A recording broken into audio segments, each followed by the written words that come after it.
It's the Pete Sousa Show. Sports, team. Nobody tells our stories better than our clients. The difference is stark. I was rear-ended at a stop. I thought I was fine, and then once I got home, I realized it's a lot worse than I thought. I ended up having a ruptured disc. You say you're not hurting, and then an hour later, you're saying you're in all this pain. I just felt like most people would think that I was lying. And that's when I decided to call Daniel Stark. I owe a lot to Daniel Stark. They really got me what I deserved. The difference is stark.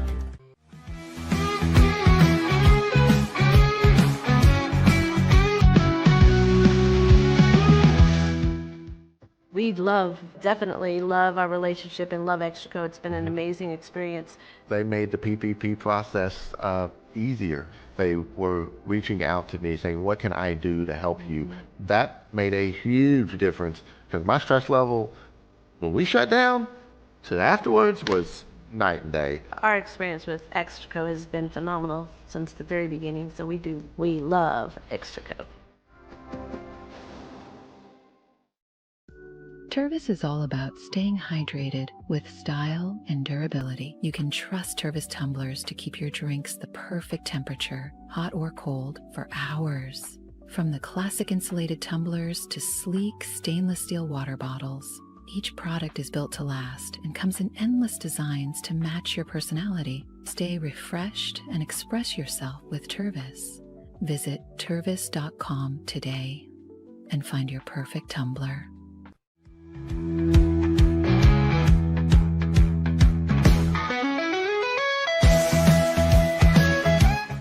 Since our founding, we've been revolutionizing hair removal with cutting-edge technology and a commitment to empowerment. The U-Like Air 3, launched in 2023, ushers in a new era of sapphire ice cooling technology, offering nearly painless hair reduction in just 3 weeks. Experience the future of hair removal today at ulike.com, because at U-Like, beauty is about looking and feeling good. That's ulike.com. U-Like. With Ease US, make studio quality voiceovers for your videos online in over 149 languages and dialects, featuring 468 natural AI voices. Customize the volume, mood, and pauses to perfectly match your content. Plus, capture high quality videos with no watermark. Record your screen, webcam, and voice, and save them instantly to your computer. Never been easier to create professional grade videos and voiceovers. Try it today at easeus.com. That's EASEUS.com. Ease US.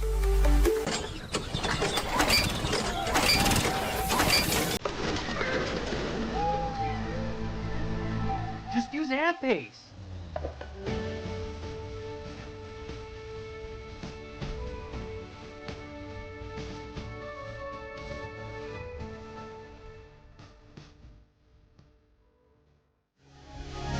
AirPace.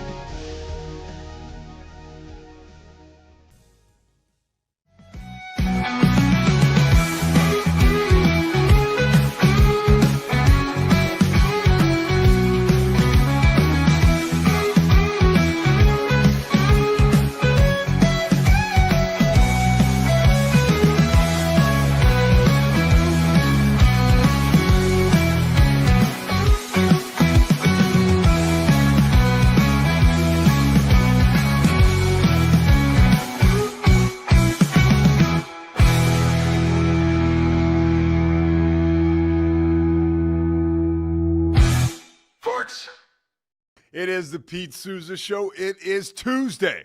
We are live here in Central Texas. Scotty Swingler on the wheels of steel. Slovacic's making this all possible. We are so excited to have you today. We got a big show for you. Can't forget about Daniel Stark Injury Lawyers. Also, D1. Socorro Family Ford, always coming through. That's the spot you need to go to if you're in the market for a car. You go there, dip your toe in the water. You may not leave. You may jump right in the pool and ride out of there with a brand new whip. Also, can't forget about Crawford Austin Properties and Extraco Bank. And the Cowboys and the draft. Do they have anything they can bank on? Are there any new developments, any rumors? Who's going to be making the decision in the draft room? We've got Matt Mosley coming up to talk to us about all that in just about 15 minutes here. off the top, just to kind of tease a little bit of that Mosley interview, something I heard this morning from somebody who I really trust, Peter Schrager, who does a phenomenal job of all this stuff, reporting on the draft, and now he is with ESPN. And this morning he reported that at number 2 and number 3 in the draft, the Browns and the Giants, they are quite possibly open to trading those picks.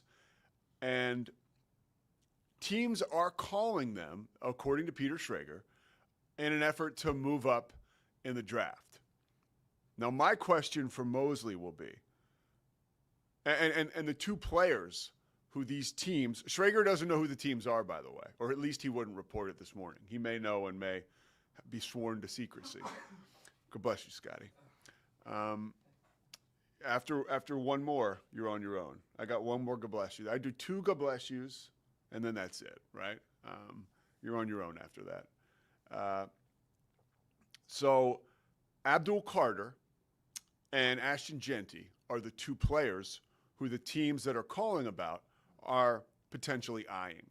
And I immediately think to myself, you think about the Dallas Cowboys, you just do. I don't know whether it's because I live here now or because I've gotten to know a little bit about the Cowboys and their exact DNA, but the Cowboys need a running back. And right now they are circling that for pick number 44, or at least all the prognosticators are.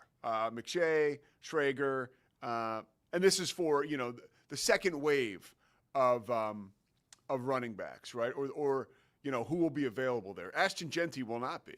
So are we in a world now where Jerry and Stephen Jones decide to move up to take Ashton Genty at 2 or 3? We're going to ask Mosley about that. I think that is initially when I heard Schrager say that, and I heard Ashton Genty's name mentioned, and I heard that these 2 teams, Cleveland and New York, I think New York at 3 probably is more open to trading that pick than anyone else, or than Cleveland, not anybody else, because it's clear from all the stuff that we've heard, McShay on here last week, that they're still kind of split as to what they want to do. I guess on the personnel side, a lot of guys want Shedeur Sanders. On the coaching side, some people, reportedly Brian Daboll, aren't thrilled about that. So a lot of stuff is going to shake out. And this draft, although it's watered down talent-wise this year, it's going to be extremely dramatic because you've got big names, you've got big-name teams looking to make some moves, i.e. the Cowboys. We don't know what the hell they're going to do because Tedder McMillan at 12, I don't think you're getting good value there. Scotty, what do you got? What do I got? I can usually tell when you're gearing up over there. Man, I'm always gearing up. I repping the real football team in Dallas right now. Oh, no, it's the yeah, I don't like a receiver early in the first when you have CeeDee Lamb, if you're talking about Cowboys value. I think the Giants, I was hearing Orlovsky and Damian Woody on ESPN today talk about this. The Giants are really in the worst spot. They're in the worst spot because you're either left with, let's assume the Browns keep the number 2 pick. They're going to take, all likelihood, Carter or Hunter. So then you're really down to, do we take a quarterback probably higher than they're valued, or do we take one of these other pieces that love Hunter, think he's going to be a great pro, maybe a Hall of Famer. Carter could be a very good pass rusher, but they're not going to make your team that much better overnight. Yeah. And the difficulty is Brian Daboll is going to be coaching for his job this fall. Yes. And so you almost want to take a quarterback because that can make the biggest impact quickly, but nobody's really sold on Shedeur at that spot.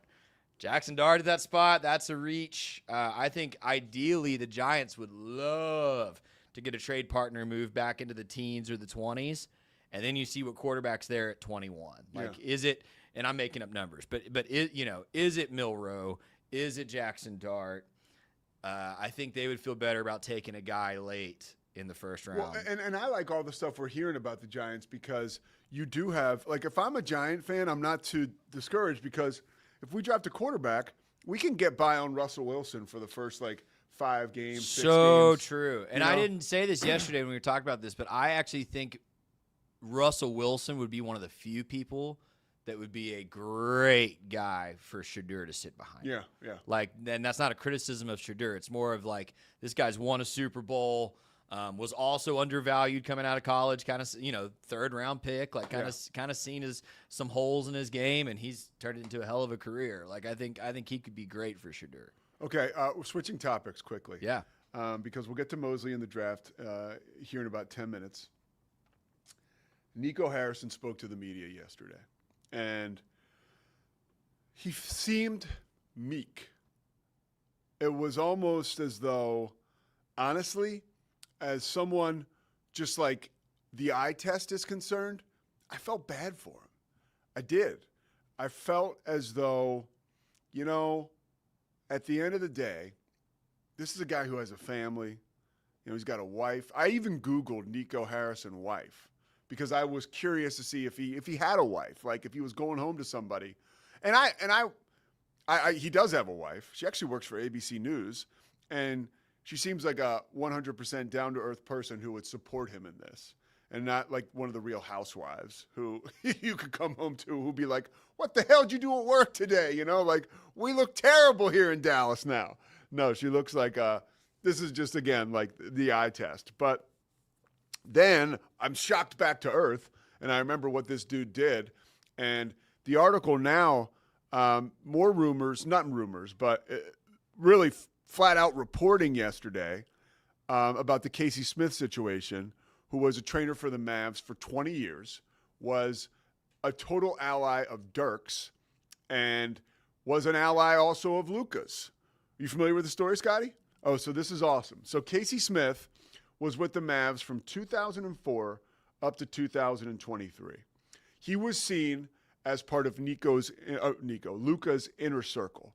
And last year, the story gets, and it depends on who you believe, but there's reporting that, this is factual, that he was away from the team last year for a while with his gravely ill mother, and that's when Nico let him go at the end of, in 2023, right? And Nico, on the record, was quoted as saying, Casey was too negative. But everyone you ask, people inside the organization and people like your boy, Tim McMahon, talk about the fact that he was an enabler for Luka. That's how he was seen by Nico Harrison. And that was, the New York Post had it yesterday. I think The Athletic had it. I think, the New York Post does what it does. It aggregated another story, but they ran it really high, above the fold. You can't say above the fold there because it's like a tabloid magazine, but it was on one of the bigger stories on the back pages because Casey Smith is now with the Knicks. He's like an executive with them. And I think he was hired. Oh, he was hired away because Jalen Brunson, former Maverick, apparently put in a good word for him. And that is just another example of why I can't feel sorry for Nico Harrison. And I want to run a clip too. You can tell I was surprised. Well, let's just run the clip. I always screw it up by giving too much context before I take us nowhere with that. Let's listen to what Charles Barkley said last night on Inside the NBA. Is that my camera right there? Okay, uh-oh. Listen, man, I consider you a friend of mine, Nico Harrison. I consider you a friend of mine. I wish you nothing but the best. I thought you did a good job last year with the Mavs, and obviously whatever happened this year didn't work out. Man, don't do no more press conferences. I don't even know what you're doing. I really don't. I got sympathy and love for you, but I have zero idea what you're trying to do. This war is over, brother. You got to taking the L.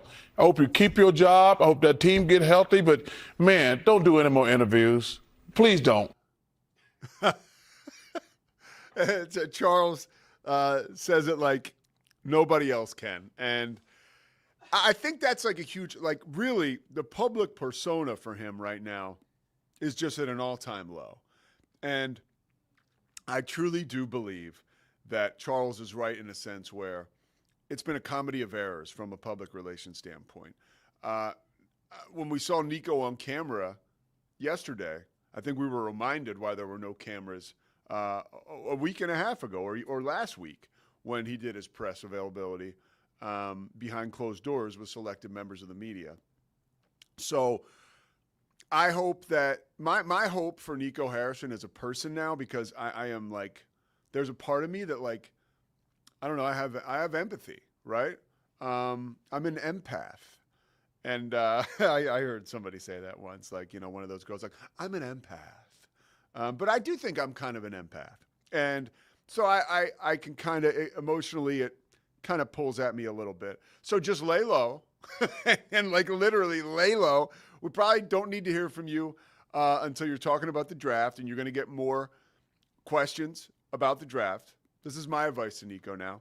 And just wait for your team to get healthy and see what happens next year. I think your legacy in the city of Dallas is completely destroyed, and probably around the NBA. And I was looking more into the whole, like, his relationship with Rob Pelinka last night and how close they were, and both of them working for Nike. Or I'm sorry, Rob being Kobe's agent, Nico being the Nike rep, all that stuff. It just seems kind of gross. But I do want to say one more thing before we wrap up and move on to our next topic. This was very interesting. I was watching Celtic City last night, and Danny Ainge and Kevin McHale are best friends. And in 2007, a trade was made between Boston and Minnesota. McHale is the GM of Minnesota, and Danny Ainge is the GM of the Celtics. And a trade is put together literally because that they're very honest about it. And it seemed like they didn't really address how Minnesota may have been taken to the cleaners with this trade. But the fact that Ainge and McHale were such good friends enabled them to make a deal which sent Kevin Garnett to the Celtics. And I was kind of like, well, that's interesting. Nico obviously may have looked at that deal and other deals. I think there was another one where two guys got in bed together. I think the Paul Gasol trade. I think that was two guys, GMs that were somewhat friendly, that were able to pull that off. Yeah, this has happened before, but never to this magnitude. And I wonder if Nico thought, you know, because you find somebody you can work with. Sometimes that makes you a good trade partner. But he completely overestimated or underestimated, right? Like he said yesterday, the city of Dallas's love for Luka Doncic. One more thing before we get to Mosley and go to break. Inside the NBA on an all-time heater last night, okay? You want to talk about finishing strong on TNT? You had that clip from Charles. Scotty, let's roll Shaq. You guys I think we all know what's happening here. Go ahead. Thing about Kawhi is, you know, you all right, big fella? You all right? No. Catching a cramp? Go ahead. Keep talking, Jeff. Yeah, we're on TV. I know what we're doing. Go ahead. Yeah, that's that olive oil you've been drinking. I know. Hey, take some matches with you. Hey, listen, he couldn't hold it. He can't hold it. After 4.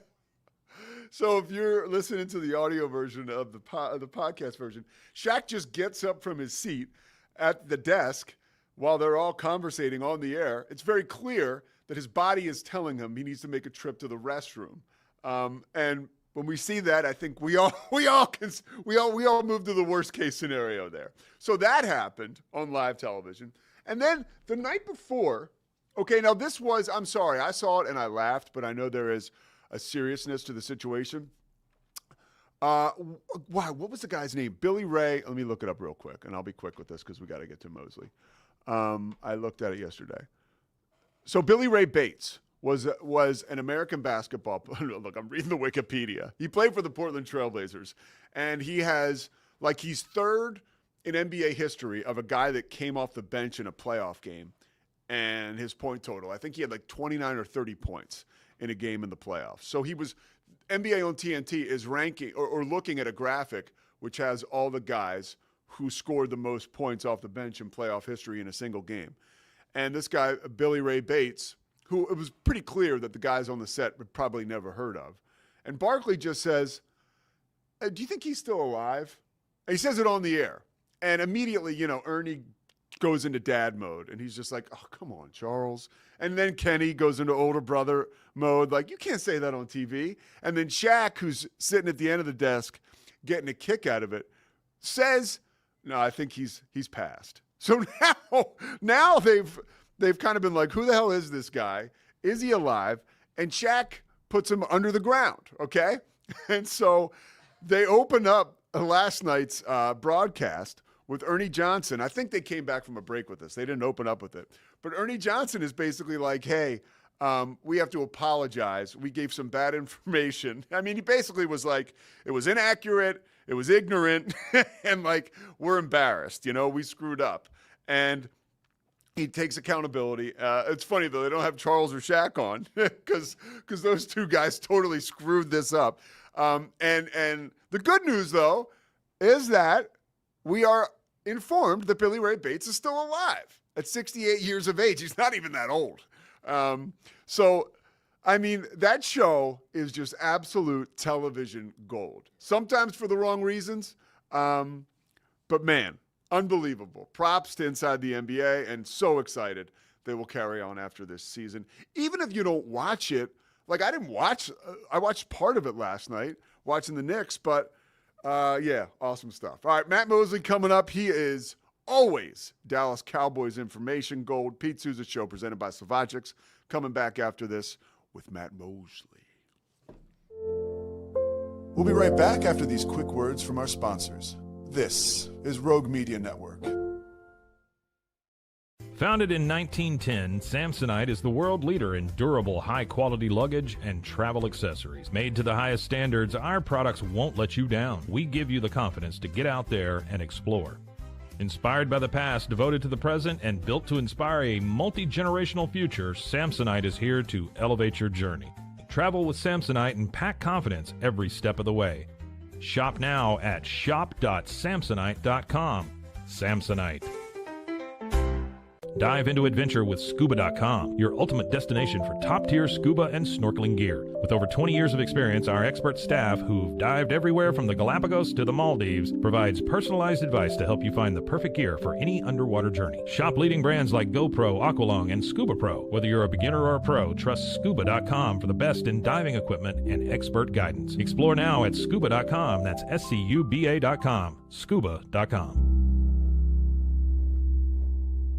At Terrapin Ridge Farms, they believe in the joy of effortless entertaining. Inspired by CEO Mary O'Donnell's mom and her legendary holiday parties, they've crafted a line of gourmet foods that turn any meal into a celebration. From savory jams to mustards, aiolis, and more, their products are made with love, bringing unforgettable flavors to your table. Whether it's a casual get-together or a special occasion, they make it easy to impress. Terrapin Ridge Farms, where great food and great memories come together. Visit them at terrapinridge.com. Terrapin Ridge.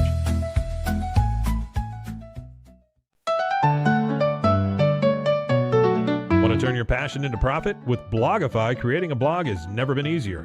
Build, customize, and grow your site with powerful tools designed for beginners and pros alike. Start sharing your story today and watch your audience grow with Blogify. Visit blogify.ai today for a free 3-day trial. That's Blogify, Blogify.ai today.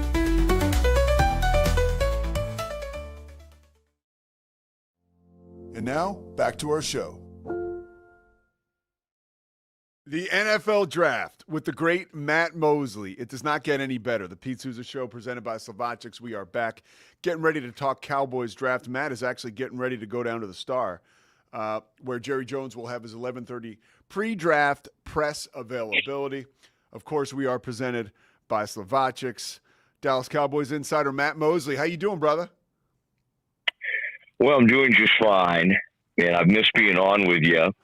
It was great to see you the other day over at one of our favorite watering holes restaurants there in Central Texas, and that is the Brazos Landing.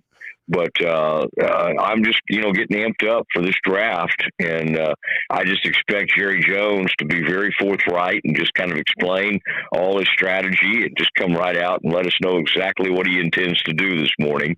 So that'll happen about 11:30 a.m. Jerry, Steven, and then Will McClay, the brains behind some of these really good drafts Will probably be out there, and Jerry will probably let him say about 2 words during that press conference. But that's going to happen here in about an hour. So, okay, by the way, ESPN Central Texas is where you can hear Matt today on the air, and obviously that's a must-listen now. 4 to 6 p.m., you got to listen to Mosley. And when I'm on with Mosley, honestly, Matt, we make sweet music together. People stop me in the streets at baseball games. They say, I just heard you on Mosley. It was great. So I love it. All right, you mentioned it, talking about Will McClay. As far as your reporting is concerned and in your great experience around this team, who is going to be making the decisions in the Cowboys draft room? That's the first question I have for you. Well, I mean, it is a collaboration, believe it or not. It is not Jerry just throwing darts, which I think if there weren't some checks and balances in place, that might happen from time to time. That Johnny Manziel would have ended up with the Cowboys because that's what Jerry wanted to do famously. Instead, the Cowboys chose a man that will likely be a first ballot Hall of Famer in Zach Martin. So Jerry does still have ultimate say, but Will McClay is the keeper of the board, and he puts the board together. And in most cases, now the Cowboys sometimes will see a receiver or somebody they want to come up for, or maybe they feel like, hey, we can get our guy and still trade down and get an extra second rounder or something like that.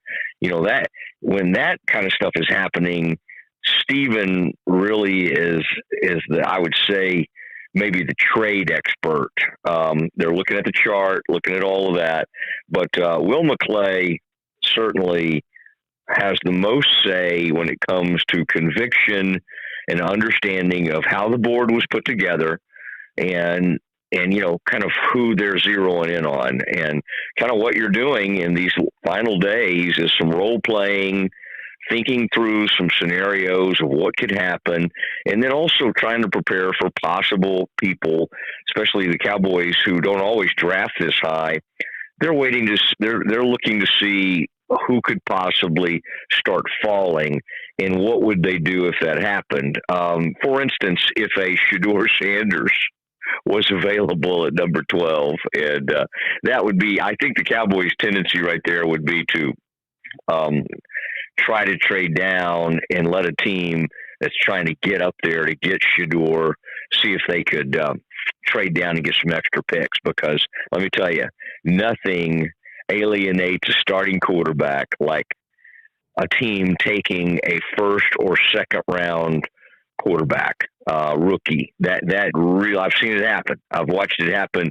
I saw Donovan McNabb completely change the way he interacted with the media and everybody in Philly when they took Kevin Cobb from the University of Houston in the second round. So anyway, you have to kind of watch that as a team, because I promise you, if the Cowboys take a second or third round quarterback, no matter how much he makes, which is $60 million a year, it will really bother Dak Prescott. So anyway, Pete, sorry, I just thought I would go off on one of my little tangents. That's great stuff. So do you think, and Scotty, hit Matt with your overarching question. Scotty's obsessed with this. Matt, I have a theory, and you might have just debunked it. I think if Shedeur Sanders is there at 12, Jerry cannot resist. And I think it's a little different than the Johnny Manziel situation because of the family feeling he has with Dion. I understand what you're saying about that, creating maybe some tension with Dak. Dak's been injury prone. Like, who knows if he can play 16, 17 games? Is there any shot Jerry goes rogue and takes Shedeur at 12? Well, I don't think, first of all, the quarterback is in such demand, the quarterback position, that I would be shocked if he ended up there. In fact, I think he's going to go number 9. I do think Jerry's going to be asking or thinking about like what it would take to come up to 9 or come up to 8. The pick before 9, I mean, it'll at least cross his mind. I don't think he'll do it, and it's generally Steven talking him out of things like that. And the finances just don't add up. Like, it not that Shedeur would cost that much. It's just that you're just paying this enormous money to a quarterback. And so in a lot of ways, you'd be duplicating your efforts. And I totally get what you're saying, Scotty, that he's an injury prone. I mean, I wouldn't call him Anthony Davis, but he's at least on some level. It seems like it's become sort of an annual thing. So, but I would give it, let's see. Let me give you the percentage chances that Shedeur Sanders is a Dallas Cowboy at the end of Thursday's draft or the end of the whole draft. Let's say he slips into the second round, which I don't think will ever happen. I think it's a 0.5% chance. Dang. All right. Yes, that Shedeur Sanders is a Dallas Cowboy. Mosley, you're the man. All right. I heard this morning Peter Schrager talking about the possibility, or he reported this, right? And you probably have already heard it, but that teams are calling the Giants and the Browns, or I should say in reverse order, the Browns at 2 and the Giants at 3, to try and trade up, and they're listening. They're not slamming the phone down.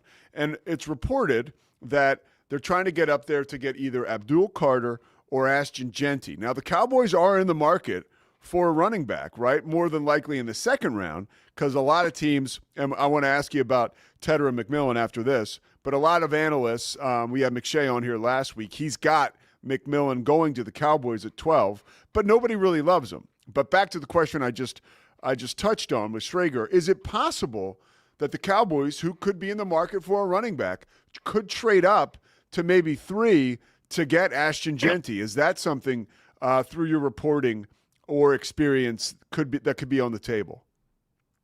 Well, as much as the running back and the running game, things kind of cycle through, and it's kind of like the running back becomes less value and less important. And here we are. A lot of these mock drafts have Genty going number 6. I believe that would be the Raiders taking him at number 6. I do not think the Cowboys would come up the board. And what it would take is, golly, to get up there, to move from 12. I don't have my draft chart or my trade chart in front of me, but let me tap into my years of and maybe even consult Dr. Draft. I don't know if y'all have ever met my alter ego. Dr. Brackett shows up around March Madness, and he really provides some excellent information. But Dr. Draft, for about 25 years, gets 3 locks that he makes. And I'll make share this with you guys as we get closer to the draft. But Dr. Draft, and one of those 3 locks for about a 20-year streak, he did nail the Cowboys pick. Now, it took him, Dr. Draft got 3 shots at it. Okay. He gave 3 names, so it made it a little easier, but yeah, but I think that's, I give that a 1% chance of happening. Okay. The Cowboys moving all the way up there to get, now I don't see somebody taking Genty at 2 or 3. I mean, that would shock me. The Carter thing makes more sense. If you decide that this is the next Micah, maybe he kind of has that Superman, and maybe even because of Micah being from Penn State, maybe there's some kind of thought, maybe this is the next guy, the next huge edge. If you think this edge is like heads and shoulders above these other edge rushers in the first round, then maybe you take a look at that. But I think this is just, they're using, listen, it happens to all of us. At this point, they're probably using Schrager. They use Schefter and others to kind of like just make a play and see what possible deals they could elicit. But I promise I don't see it. I don't see either one of those teams moving out of those picks. But I think the first trades happen right around 7 or 8. All right, Dr. Draft. I mentioned Tedder and McMillan. By the way, from covering him in the Big 12 and calling games, he likes Tedera. He doesn't like Tet, just so you know, when you get him at the press conference. But I don't love him at 12. When he was with Jed Fish, right, he was kind of in a more confined, intense situation, and Fish kind of had his foot on his neck in a positive way, right? He was motivating him, and he was great. Last year with Brett Brennan, it wasn't as smooth, and and apparently practice habits dipped. And, he's so sexy on paper, right? And when you watch him on film, but he might not be like the guy that can just slide in there, plug and play. Are you convinced he is the guy, Dr. Draft, that they'll go with at 12? Generally, if I see too many people slate somebody, I tend to go another direction. And while, I don't think it would be the craziest pick in the world, and I liked not this past season, but the season before, I kind of like that guy, and then I like that Adunze guy that ended up in Chicago. I love that Washington wide receiver. I was into both of those guys, and I think that the pick. It's interesting. There's a bunch of people in Jerry's ear right now pushing Matthew Golden for that number 12 pick, and it's like people inside and outside the building, including one former Hall of Fame wide receiver who came on.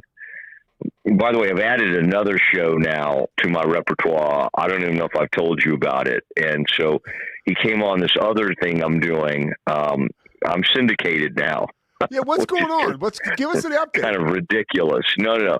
Oh, I will give you an update, but it's I don't want it to interfere with this. What I'm sharing with you here. Okay. Drew Pearson, who was on that new program, was going crazy over Golden. And it's not like Drew at age 74 is breaking down a bunch of film, which tells me somebody is in Drew's ear. Like, they got to get this guy. They got to get this guy. Now, is that somebody from the Cowboys organization? We never know. Yeah. But after I heard it from Drew, I started hearing it more and more from sort of inside the organization. And they do love these sort of Dallas Day people that come in, people that have Texas ties. Yeah, he went to Texas from Houston, right? Played for the Cougars and then transferred, wide receiver. That's a cool pick. They do like all that. Yeah. I like it, to be honest with you. I don't know why, but maybe that's why I'd be a terrible GM. No, I think you'd be fine. You'd be entertaining. You'd be so much better than, I'll tell you who I think you would be better than as a GM. I could honestly see you being better than Nico Harrison. Dude, for the press conferences, for sure. Yeah, I like Nico's kind of soft voice, and then when he lets everybody know that he didn't realize that Luka had such a strong connection with. I think that's always a good thing. Everybody wants to hate on him, and I think that's appropriate. But I did find some moments in yesterday's news conference where I was like, the guy's trying to kind of be honest. Dude, I did too, Matt. I opened up the show today with that. He was really sort of an empathetic individual by nature. I know. And as much as I want to sports hate on him, I'm like, gosh, the guy does. I was Googling, like, if he had a wife. I was, like, concerned for her afterwards, I was. Yeah. But, okay, one more football question, and then I want to get to the syndication play. Yeah, I don't know. I'm a little worried about you Googling Nico Harrison's wife pics or whatever. I mean, Scotty, let's keep an eye on that. To be honest, I wanted to see, like, what we were working with, and she totally passed, the smell test. Like, she works for ABC News. They've been in love for a long time. Like, she's not like, as I put it, he's not coming home to one of the Real Housewives who's ripping him a new one over the fact that he's painting her in a bad light around Highland Park. I think he deserves it. I think the wife needs to go off on him. I think he's earned it. All right, football question. Football question before the syndication. Brian Schottenheimer, I haven't asked you about this, right? How does his new approach schematically, his presence as the new head coach, affect this year's draft? Well, that's good. I mean, because I'm going to be kind of paying close attention, and there'll be some things that emerge. Of course, if they take a offensive lineman or a wide receiver early or in those first two rounds, it's going to be, oh, look, it's the offensive guy. And again, that's fine. I mean, he's been an offensive coordinator, and they're coming from Mike McCarthy. But I think why the people in the building are very excited about a change and a different way of doing business than McCarthy is that McCarthy had a way of sort of blowing off the scouts. I mean, whether he meant it or not, that's kind of how they felt. And I sensed that Will McClay and others in the building felt like the minute this change was made, that their voices were elevated and that they could really dig in and do their jobs. And so this word collaborative, most of these words I hate, synergy and all the goofiness we talk about. I think that Schottenheimer really believes in, valuing what all these scouts and all the work that's been done. And he doesn't, I think McCarthy used to kind of come in and just literally look at a couple of cut-ups. I mean, kind of like what I would do. Just look at some highlights and just go tell Aranda who he should take. Like, hey, we got this kid from Lake Highlands. Here's like 3 highlights, okay? Dismiss what all your people are saying. But I think it's going to be a little different. But I think you're going to see, and they've had a lot of good picks. It's not like a lot of the problems with the Cowboys are not really the draft. It's not like they're not drafting good players.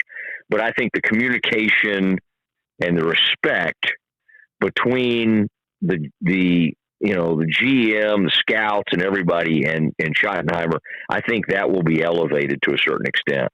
What's the first question or the number one question you want to ask those guys today? These are not very. I mean, we'll do in fact, Werder and I are going to do a Doomsday this afternoon. These are always a Doomsday podcast. These are always they're not very satisfying because, Jerry will spend part of the time saying he might move down. He could see himself moving up. All the options will be given. I just think, one of the first questions on my mind would be, where do you, as you get closer, where do you feel like are your biggest needs? And then it's always interesting to try to get Steven. Steven's a little bit more direct, and you can kind of try to get him to talking about where is the strength of this draft. And he'll have some opinions there that are maybe a little different than what you're hearing out there, because we'll read all these things. Oh, this, the edge or the defensive linemen this year are better than ever, or they're deep at wide receiver, whatever the case may be. And generally, he will reveal a little bit of what they're thinking if you can kind of get him going in that direction. Like, what is the strength of this draft? What are the 2 or 3 strengths of this draft?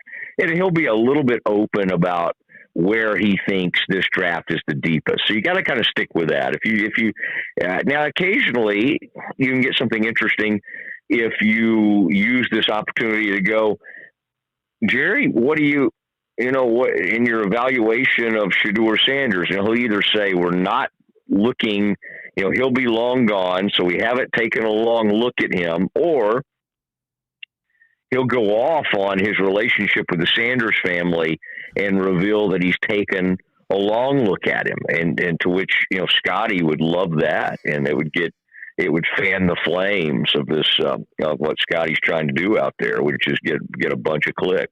Dude, I'll tell you, I'm so pumped that that you're going to talk to Werder today and do a Doomsday. Werder was a part of my childhood, right? Watching NFL Countdown, and so he walked into Media, whatever it is, this Mexican place in Flower Mound on my birthday, like just like me, early bird special. It was like 5:15, him and his lovely wife, I would assume. And I choked. I wanted to say hi to him, but I've also heard he has a bit of an edge. And so I choked. I kind of froze. I didn't say anything. He would have been fine. He does have an edge, but he uses that mostly on me. Like people that, especially with you being in the business and all of that, he would have been charming. He has a charming side. He is, I would say the less charming side comes out on producers, his bosses. I mean, if you knew Ed Werder like I do, it is amazing that he went 25 years or whatever he did at ESPN. It is remarkable because I've got a little bit of I don't do totally well with authority. I don't know if that shocks you or not, but Ed does extremely poorly with authority. Like, he makes me look like an easy person to work with. All right, one last thing. Tell me about this syndication. What's going on? Okay, so let's call this Arklatex. There's a guy who used to be a big fan of my show with Randy Galloway that I did a decade in the Dallas area. Sure. On 103.3 FM ESPN. And Scotty might remember that show from back in the day. Dude, I was talking about it on Sunday with Christy's all her cousins and stuff. You should listen to it. Yeah, Matt, I think I told you this when we met. When I lived in Fort Worth, that was my go-to show every day, man. So I loved that show. Yeah. Well, I appreciate it. Because some people like to come up to me. I still never understand when they say, Matt, like even friends of mine, I don't listen to you. I listen to the ticket. I'm like, do you really have to say that to me? Like, why does that need to be your greeting? But no, I appreciate it. We still hear from people that love that show. And Randy retired on me, so then I had to carry on about 3 more years without him. But I brought on a guy with bad asthma, good guy, but bad asthma and a heavy breather in Kalishaw. But we made it another 3 years. This syndication thing is interesting because this guy who was a fan of that show has now, in a time when I would not advise people to buy radio stations. I would say probably sell them if you can. He has acquired 35 radio stations across almost all of Arkansas, like Little Rock, Arkadelphia, Hot Springs, whatever other thing you could name, Mountain Home, right all the way across Arkansas. Then Bossier, Shreveport, Bossier, up to Ruston, into Baton Rouge in Louisiana. So again, and then he's just acquired a bunch in West Texas, but then also Texarkana, and then just a wide swath in Northeast Texas. So anyway, there's all these Fox and ESPN affiliates. And so what I'm doing is, this is very strange. I recorded earlier in the day, try to do as late as possible in case there's breaking news. So I'm on at 5 o'clock in all these states, this tri-state area. He's trying to get into Oklahoma now, but he's got 35 stations. So I'm doing that I record it, and then I'm on at 5. So I'm basically, there's 2 Mosley shows running at the same time. So there's the one in Central Texas from 4 to 6. Yes. But I mean, it's interesting that, okay, I'm sorry, Scout has decided to act up here. Let's go. Scout the Dachshund, the long-haired Dachshund. He was not getting enough attention. I'm on now in every area across a 3-state area except the one I live in. Okay, I've worn out my welcome where I live, which is Dallas, but I'm on everywhere else. So it's funny, but. Anyway, you just, I've kind of found a guy that's way into radio, and so it's kind of cool. It's extremely cool, and it's really cool talking to you this time of year. You mentioned Werder, you mentioned yourself. There are a lot of people out there on a lot of talk shows, blowing a lot of smoke. But it's really nice to be able to talk to you. Yeah, Scotty raised his hand. But it's really nice to talk to someone like you who's dialed in and does the reporting and actually knows what the heck is going on. So thanks for spending time with us. I know you're busy, so we'll let you get to the star.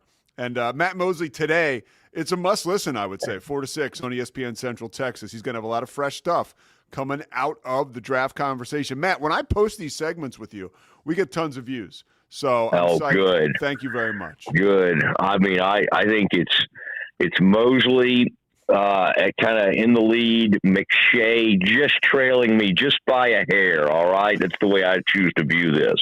But always fun to be on with you and Scotty, 2 great guys and two good friends of mine. So I appreciate you guys, and I'll be in touch. Okay. All right, Mose. Take it easy, brother.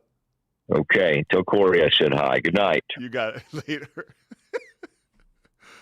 Oh, he's a legend, dude. Matt Mosley. He's a freaking legend. He's the best. He's like one of our Dude, he goes into some of those things, and I really just think he's one of the funniest people. That's I my know. thing. That's he's why, like, he starts talking about Dr. Draft, Yeah. and I'm over here like falling on the floor. That's laughing. why I think he was so successful on radio and still Totally. is. Totally.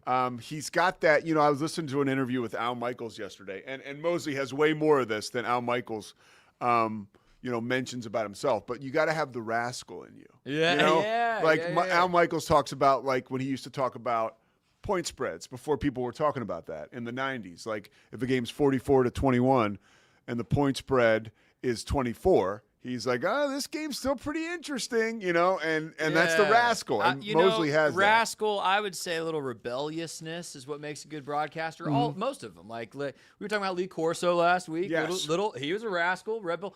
Pat McAfee, Charles Barkley, and Shaq. Yeah. Like a lot of these guys, and you can't just be a jerk, right? Which Mosley's obviously not, and these guys aren't. But you got to be a little.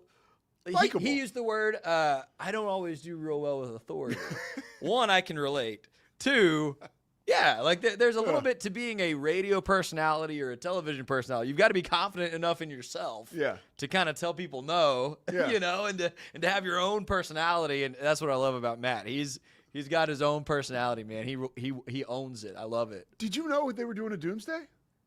No. That's killer. So we got a Doomsday podcast. Yeah, coming check that out. Rogue Media Network. Yeah, later on. Matt is part of the family as far as that's concerned. So, all right, Pete Sousa Show. We're going to wrap it up with one last segment after this. Thanks to Slovacic, of course, thanks to Mosley. We'll be right back.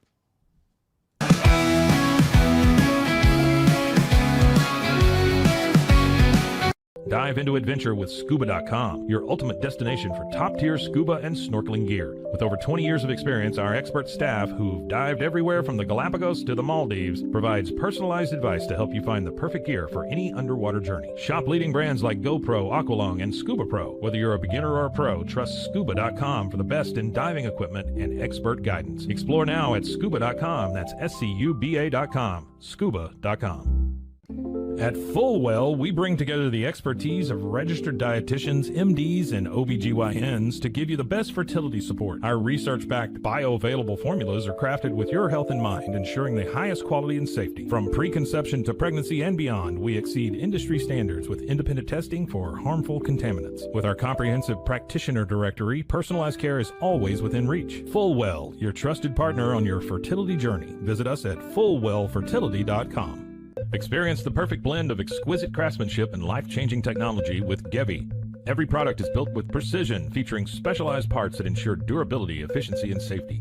We put every machine through 6,000 rigorous tests to guarantee long-lasting performance. With cutting-edge technology and a commitment to energy efficiency, Gevi makes your life easier, greener, and more convenient. Upgrade your everyday with Gevi. Visit us at gevi.com to discover more. That's gevi.com. With San, owning iconic furniture no longer requires paying a premium. We use the finest materials like Italian top-grain leather, known for its durability and luxurious feel, and apply meticulous attention to detail in every piece we create. Our replicas are crafted with the same care and precision as the originals, but a price that makes them accessible. With over 15,000 satisfied customers worldwide, we've proven that high-quality furniture doesn't have to come with a high price tag.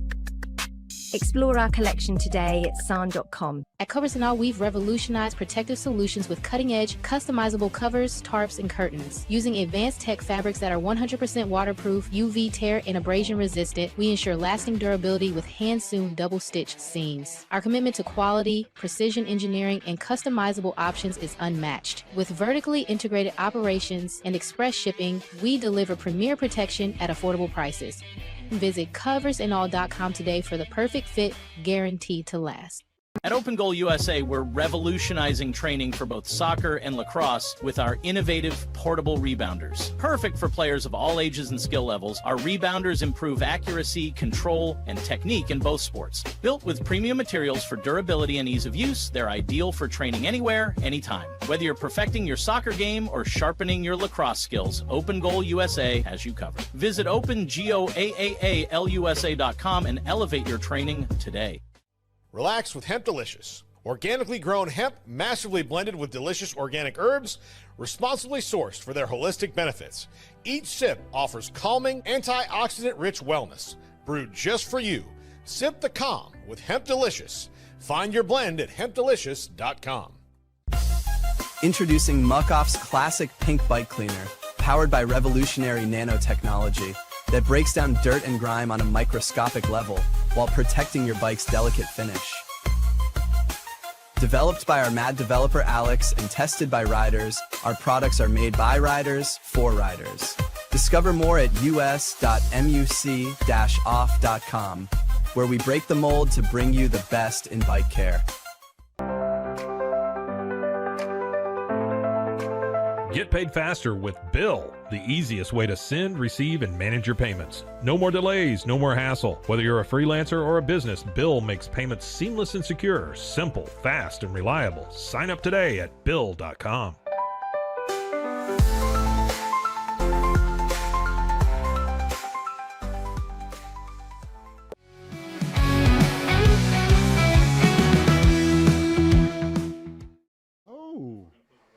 Hey, look at this. We got Mike Hamilton up here. We got stuff going down at the Rogue Media Network. The sun is up outside.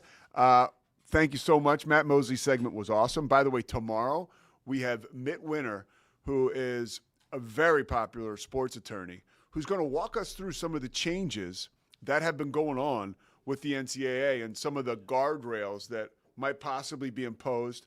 And then on Thursday, it's confirmed, Scotty, we're going to have Paul Biancardi from ESPN talk to us a little bit about college recruiting and the Wild West that is now taking place in the transfer portal. And I have to be totally honest with you, Scotty. When Baylor, when it was announced that Jalen Celestine was leaving Baylor, I was pretty bummed because he struck me as one of the only guys that could stick a big three. He's transferring to Cincinnati. But I'm looking at his his last, in the Big 12 tournament, he was 1 for 7 from three. Gross. He had 7 points in the win against Kansas State. And then he was 2 for 6 from three against Houston, 3 of 6 against Colorado, 2 of 4 against Cincinnati. He was able to hit the big three for Baylor this year, but I thought it was more so than he actually did. On the season, he was, I think, 33% from three. That is not elite, my man. No, so that's why they wanted to let him go, I guess. That is very pedestrian. Yeah. I want to make sure this is right. No, he shot worse. I don't remember the numbers, but he shot worse from three at Baylor than he did the season before at Cal. Yeah. Well, no. Okay, so he shot 35% from three. Yeah, that's pedestrian. Yeah, the year before he shot 44%. Bingo. He averaged 7.1 points, averaged 25 minutes a game, and started 11 games. I guess he was, all right, I stand corrected because I wanted to complain and have Scotty help me understand as to why Jalen Celestine was leaving Baylor. Why Baylor didn't pony up. And then you just had to look at the numbers. Yeah. Yeah, no, here's what I suspect, and I have no source on this. This is purely what I suspect based on the fact that Baylor ended up losing its whole roster and based on what we saw from Jalen Celestine this past season. Yeah. I think Jalen Celestine came to Baylor to compete at a high level in a good conference and be a contributing player to a championship caliber team. Didn't have that this season. Could we have it next season? Maybe. I suspect he wanted a bigger role. And Scott Drew said, you're going to have not a bigger role. I don't think he earned a bigger role. I think when you think about his body work at Baylor, good shooter, not great.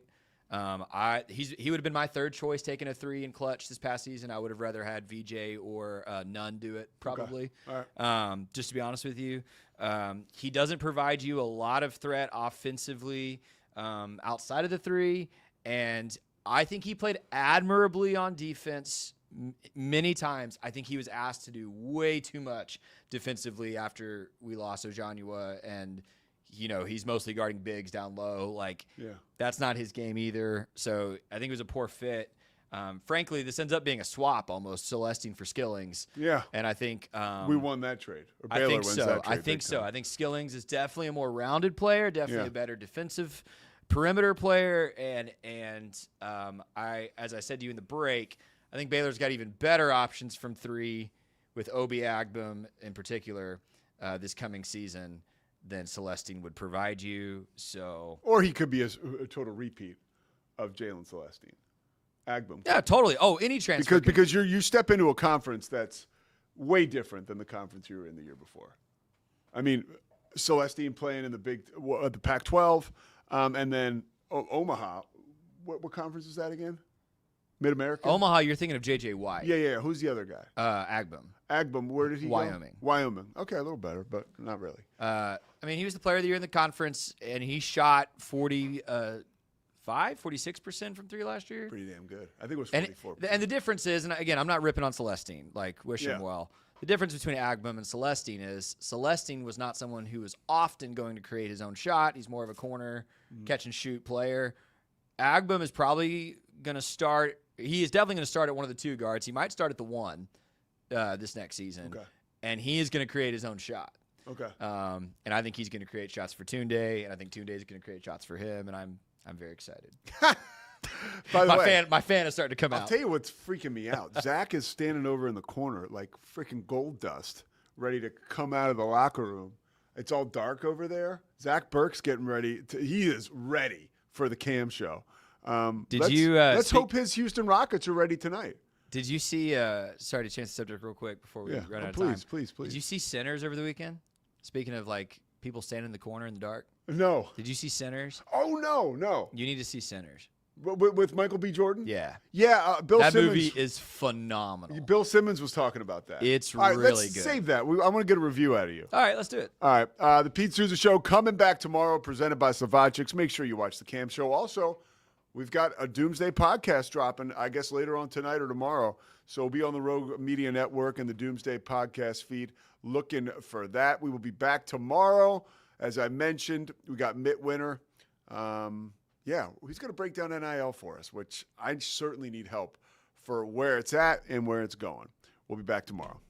It's the Pete Sousa Show. Sports. We definitely love our relationship and love Extra. It's been an amazing experience. They made the PPP process easier. They were reaching out to me saying, what can I do to help you? That made a huge difference because my stress level, when we shut down, to afterwards was night and day. Our experience with Extra has been phenomenal since the very beginning, so we love Extra. Nobody tells our stories better than our clients. The difference is stark. I was rear-ended at 70 miles an hour. I was injured, had a concussion. The insurance company, they delayed. They were playing games from the initial conversation. They weren't going to help me. The biggest thing I learned through this is that you can't go through this alone. I called Daniel Stark. They were going to help me, and everything was going to be all right. Daniel Stark got me 10 times the insurance company offered. The difference is stark.